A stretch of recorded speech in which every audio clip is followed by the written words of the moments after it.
All the engines on the island of Sodor look forward to Harvest Festival time. But most of all, they look forward to Sir Topham Hatt's Harvest Firework Display. Sir Topham Hatt came to see Thomas and James.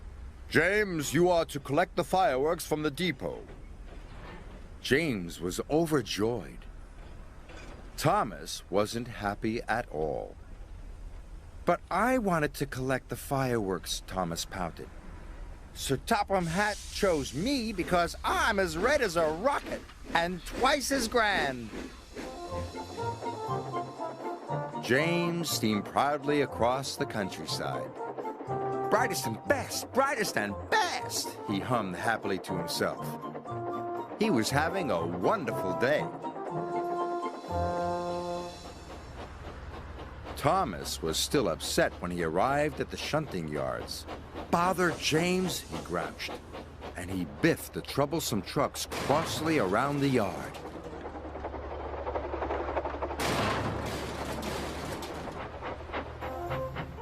When James arrived at the depot, he was very excited. The freight cars were all ready for him, filled safely to the top with fireworks. James was coupled up with the precious cargo, and he steamed away.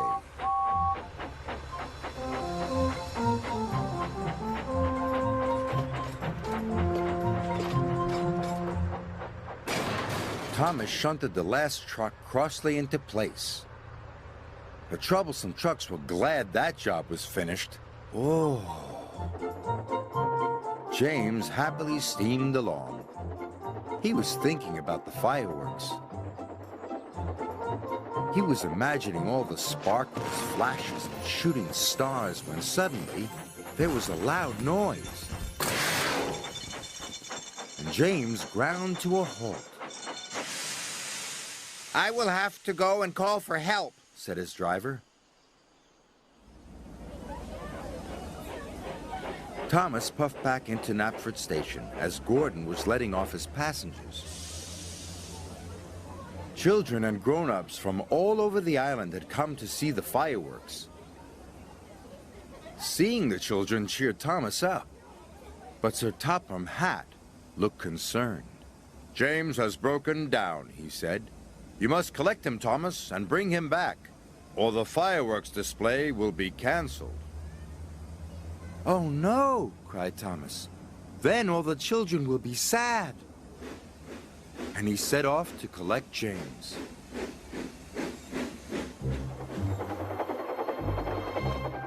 Thomas puffed across the countryside. Even with his light on, Thomas knew he had to be very careful.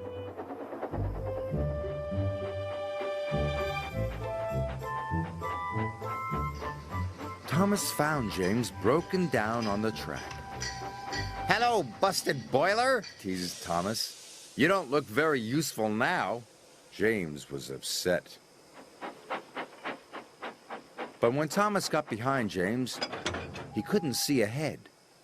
"You will have to look out for me," said Thomas. James was cross. "You said I wasn't useful," he pouted. "But if the fireworks don't get to Knapford Station," puffed Thomas, "the display will be canceled." James didn't want the children to be sad, so he agreed to look out for Thomas, and they set off together.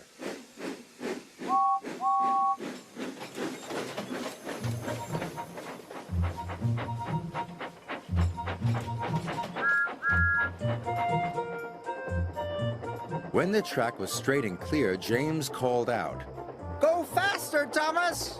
And Thomas did. They were soon working happily together and making good time. Sir Topham Hatt checked his watch. There was still no sign of Thomas or James. It's very late, he thought. It's almost the children's bedtime. Even Gordon was worried. "I'll have to cancel the display," said Sir Topham Hatt. So the disappointed children started to board the coaches.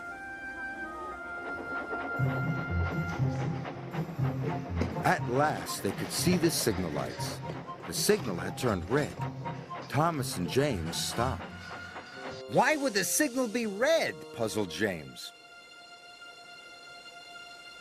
Maybe a passenger train is coming through, puffed Thomas. Gordon must be taking the children back, cried James. Thomas and James were very upset. We're here, they cried, and sounded their whistles as loudly as they could. But no one could hear them. The children were all on board. Gordon was ready to depart. Then Thomas had a bright idea. Send up a rocket, he told his driver. So his driver carefully lit a rocket. He stood well back as it whooshed into the sky. The rocket burst into stars. A sparkling dragon! Cried Sir Topham Hatt. It must be Thomas and James. Stop, Gordon, he said. The firework display is back on. The junction signal turned to green, and Thomas and James were soon on their way.